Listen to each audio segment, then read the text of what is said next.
We've been asked quite a few times now, what exercises can you do to improve your ski-erg when your gym doesn't have a ski-erg machine?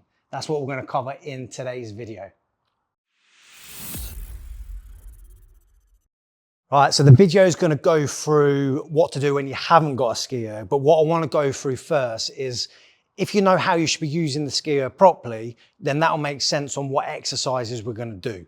So when you're using this, you want to be really thinking the muscles that you're going to use are your lat muscles in your back. It shouldn't be loads in your triceps. If you're feeling it loads in your triceps, you're not getting the technique as good as it could be.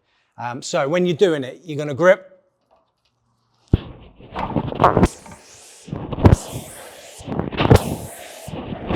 And I'm trying to get the power through that first part of the pull. So I'm trying to get power and then I'm relaxing. And then as I've got to here, I'm coming back up. So it should feel relaxed at the back of my arms, not that I've pushed it down and then pushed it with my triceps and kicked right back. Think drive down with your elbows, relax, coming back up. But this is my little top tip that I watched on a video. I used to hold it like that, but I now hold it there because it just feels that much better and I can pull it down better. And also I used to do what Steve just shown and I used to flick my arms back about here. So I don't do that now. And I used to squat more than flex my hips back. So try and push your hips back like you're pushing a car door back. That's my little tip from me. I'll just demonstrate that one more time.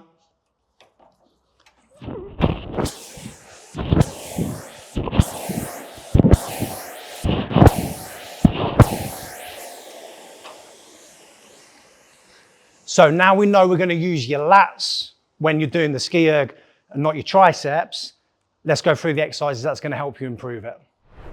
So the first exercise we're going to do is med ball slams. What they'll help with is, one, they'll help with that explosive movement and power, and also they do take that triceps out a bit with it. So when you do it, you're going to stretch up with the ball and then slam down.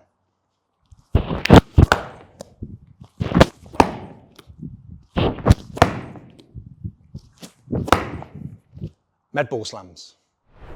The next exercise you can kind of mimic the movement using bands attached to a rack.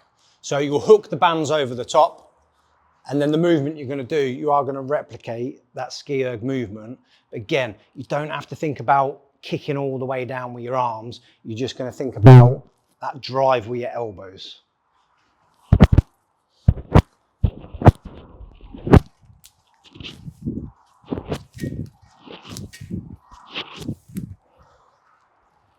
So again, we're looking for power rather than strength on this one.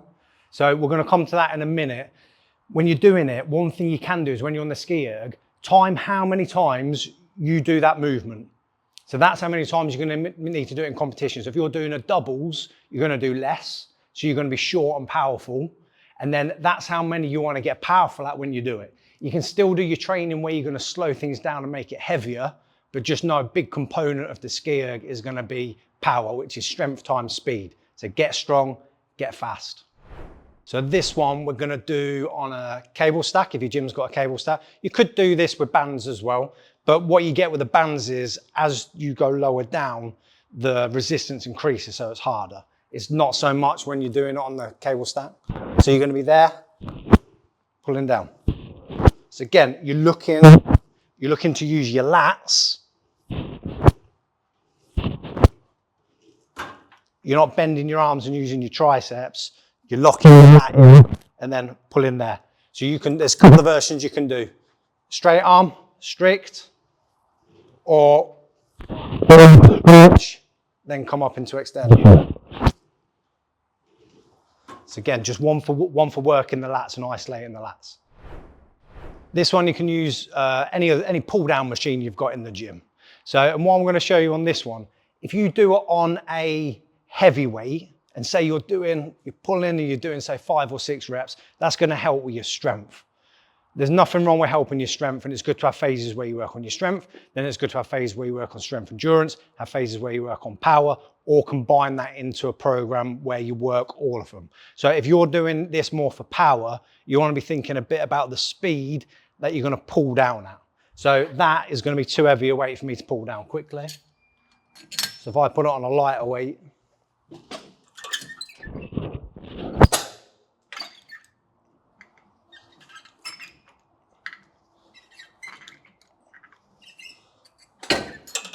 so what I'm trying to do there, I want on a weight where I can pull it down quite quick, but not too light that it's just really coming down fast and there's nothing to it, or where it's a weight where it's too heavy and then I then have to slow the movement up. I'm still going to slow it up on the way back up to keep it controlled. I don't want to be doing fast down, fast up, fast down, fast up. I want to keep some control to that eccentric movement so the muscles having to work before you then fast drive back down. So you can do that on any sort of style lat pull down, whether it's one like this or maybe it's more gyms have probably got one like this.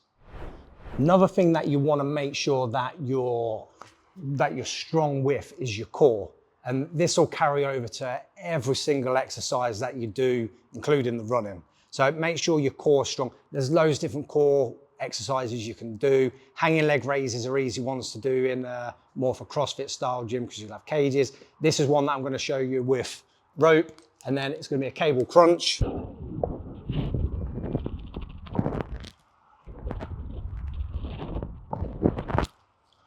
So what I'm trying to do is curl round and tense with my abs and use my abs to drive down rather than pulling too much in my arms. If you're using the ski-erg and you're starting to feel it in your abs or your lower back, that's when you want to be then selecting exercises like crunches or other variations of ab exercises and lower back exercises. That's where things like planks can work well. If your gyms have got 45-degree back extensions, exercises like that. So when you're doing it, you're not doing it and doing that bending over and thinking, oh, starting to feel it in my back already. If that's the case, get it stronger. Strengthen all your weaknesses. If you're doing any movements in Hyrox and something feels sore or tough, that's what you need to start focusing on, working on and developing. The other thing to make sure that you improve to get better at the ski-erg is your cardio fitness, because at the end of the day, that's what's going to be spiking up. Your heart rate is going to be going up. I know, because the ski-erg is at the beginning of the event. Anyone that's done it will know when you get to the ski-erg, you think you've gone too quick already. That's the nemesis, the beginning. It's the boring one.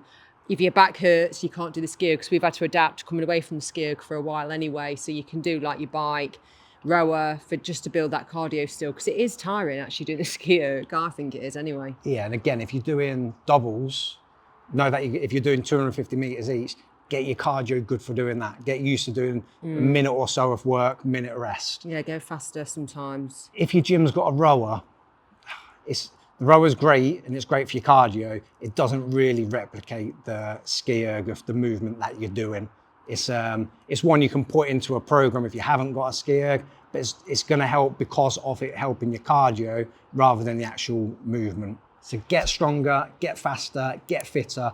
All of that's going to help with your ski-erg. Alternatively, join a gym where there's ski-ergs and then you can really get used to using them. Or come to this gym. Come to this gym. Yeah, I hope you've enjoyed this. I hope you found it interesting. Put it into your training. Let us know how you get on.